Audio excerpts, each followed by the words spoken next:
I watched my mother fold my sister's sweater into the suitcase. Not my suitcase, theirs. The one I had bought for them last Christmas. It was 4 a.m. The car was packed. I had been awake since 3, checking passports, printing boarding passes, making sure the taxi to the airport was confirmed.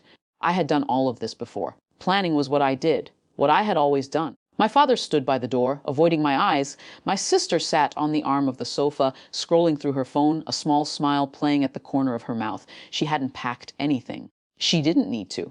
She was wearing my mother's scarf. We wanted to tell you yesterday. My mother said, zipping the suitcase with effort.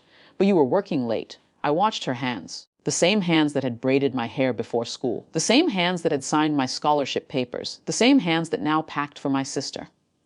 Your sister needed some rest. She continued. Standing up straight, she smiled. It was a real smile, the kind she saved for forgiveness. So we decided to take her instead. She's been so stressed. I looked at my sister. She looked up from her phone, met my eyes for a second, then looked away. No guilt, just the quiet confidence of someone who had never needed to ask. Okay, I said. The word surprised me. It was calm, flat, like I was agreeing to a change in dinner plans. My mother's smile faltered for a moment, then recovered. I knew you'd understand. You're so understanding. That's what I always say about you. I picked up the suitcase. It was heavy.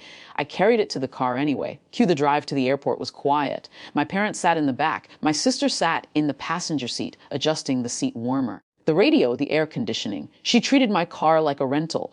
At the departure drop-off, I helped unload the bags. My father finally looked at me.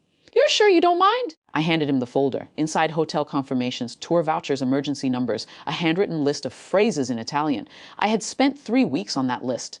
It's all there, I said. Check-in is electronic. They'll need your passport at the front desk. My mother hugged me brief, perfunctory. We'll bring you something nice.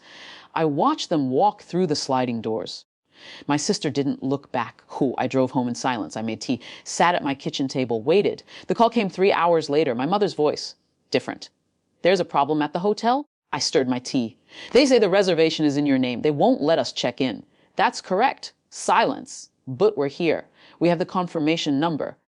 The booking was non-transferable. I read the terms when I made it. It's in the fine print. So what do? I explained the process. The nearby hotels, the bus into the city center, the websites they could check for last-minute availability. I spoke calmly, clearly, like I was reading from a script. I don't understand, my mother said.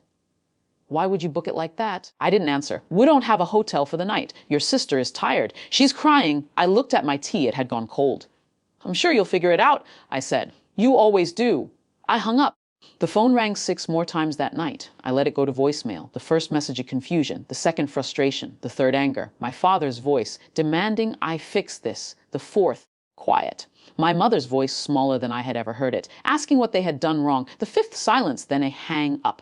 The sixth, my sister, crying, asking why I was doing this to them. I deleted them all. I answered the next one. My mother's voice was raw. We had to sleep in the airport. Your sister is sick. She got cold. I waited. Can you help us? I explained the process again, the nearby hotels, the bus, the websites, same script, same calm. Is that all you have to say? I thought about it. The years of being the reliable one. The years of watching my achievements become cushions for my sister's falls. The years of smiling and understanding and making it easy for them. I hope you have a nice trip, I said. I hung up. They came home 5 days early. I didn't ask why. They didn't tell me. But I heard my mother on the phone with her sister. The hotels were too expensive. The tours wouldn't reschedule. My sister refused to do anything without a guaranteed booking. They spent most of the trip in airport lounges and train stations. She could have helped, my mother whispered. She just didn't. I poured myself another cup of tea. The tea was hot. The kitchen was quiet. And for the first time in my life, I didn't feel the need to fix anything.